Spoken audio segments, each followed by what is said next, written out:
আসসালামু আলাইকুম my lovely viewers, welcome back to my channel Marina's cooking show. আশা করছি সবাই সুস্থ আছেন।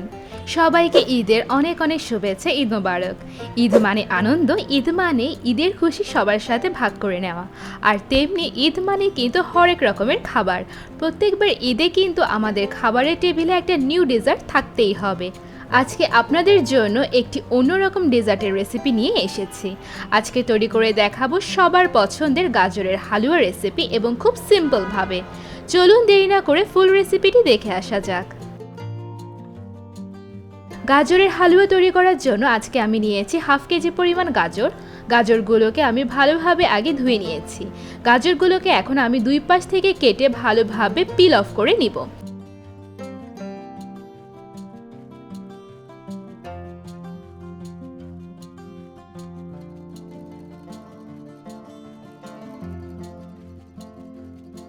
সবগুলো গাজরকে ভালোভাবে পিল অফ করে নেওয়া হয়ে গেলে এরপরে একটা সালাদ কাটার মেশিন দিয়ে ভালোভাবে সবগুলো গাজরকে একদম মিহি করে কুচি করে নিতে হবে।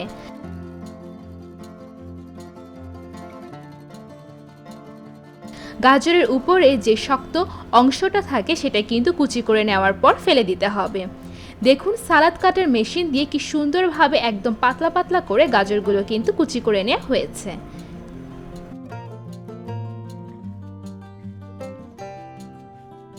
এখন চুলায় একটা পাত্রে ফার্স্টে দিয়ে দিব 2 টেবিল চামচ পরিমাণে ঘি। ঘিটাকে এখন ভালোভাবে গরম করে নিতে হবে।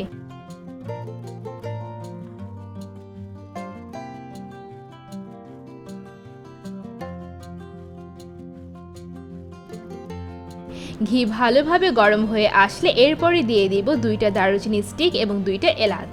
এলাচটাকে আমি কিন্তু একটু চিড়ে দিয়েছি যাতে করে এলাচের ফ্লেভারটা বের হয় ভালোভাবে।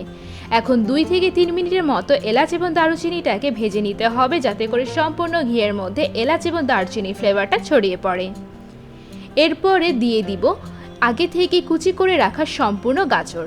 গাজরটাকে এখন প্রায় 5 থেকে 6 মিনিটের মতো এই ঘিয়ের মধ্যে ভালোভাবে ভেজে নিতে হবে যাতে করে গাজরের যে কাঁচা ভাবটা আছে সম্পূর্ণভাবে চলে যায়। গাজরের কাঁচা ভাবটা সরে গিয়ে হালকা একটু সিদ্ধ হয়ে আসা শুরু করলে এরপর এর মধ্যে দিয়ে দিব প্রায় 1 কাপ পরিমাণ তরল দুধ। দুধ দিয়ে ভালোভাবে গাজরটাকে দুধের সাথে মিশিয়ে দিয়ে ঢাকনা দিয়ে ঢেকে দিতে হবে যাতে করে এই দুধের মধ্যে গাজরটা সম্পূর্ণভাবে সিদ্ধ হয়ে যায়।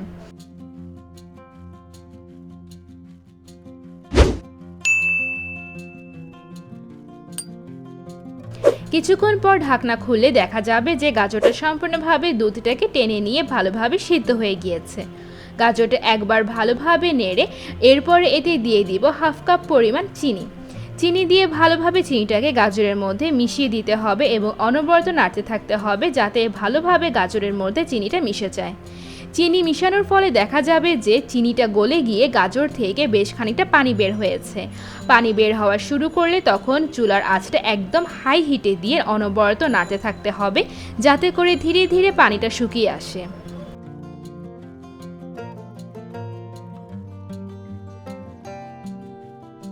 এই নাড়তে থাকা অবস্থায় এর মধ্যে দিয়ে দিব সামান্য পরিমাণ লবণ।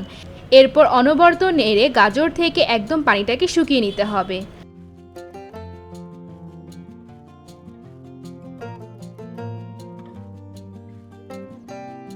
পানিটা সম্পূর্ণভাবে শুকিয়ে আসলে এরপরে দিয়ে দিব 1/4 কাপ পরিমাণ গুঁড়া দুধ। গুঁড়া দুধ দিয়ে আবার ভালোভাবে সব কিছু নেড়ে মিশিয়ে দিতে হবে যাতে করে গুঁড়া দুধটা সম্পূর্ণভাবে গাজরের মধ্যে মিশে যায়। একদম লাস্টে দিয়ে দিব আরও 1 টেবিল চামচ পরিমাণ ঘি যাতে করে গাজরের হালুয়া থেকে একদম ঘিয়ের গন্ধটা সম্পূর্ণভাবে আসে। ঘি দিয়ে আবার ভালোভাবে সব কিছু নেড়ে মিশিয়ে দিতে হবে শেষবারের মতো। পরিবেশনের আগে অবশ্যই কিন্তু গাজরের হালুয়ার উপরে পরিমাণ মতো মাওয়া ছড়িয়ে দিতে হবে। এই মাওয়া তৈরির রেসিপি কিন্তু অলরেডি আমার চ্যানেলে আপলোড দেওয়া আছে, লিঙ্কটা আমি ডেসক্রিপশন বক্সে দিয়ে রাখবো, আপনারা কিন্তু দেখে নিতে পারেন। ব্যাস, তৈরি হয়ে গেল অসাধারণ স্বাদের গাজরের হালুয়া।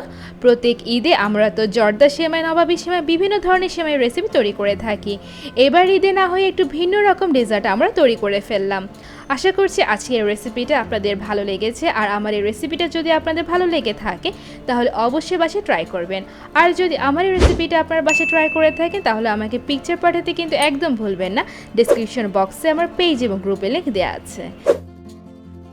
And please don't forget to give a like, comment and also share my videos if you like, and please subscribe to my channel and click the bell button to get the early notifications.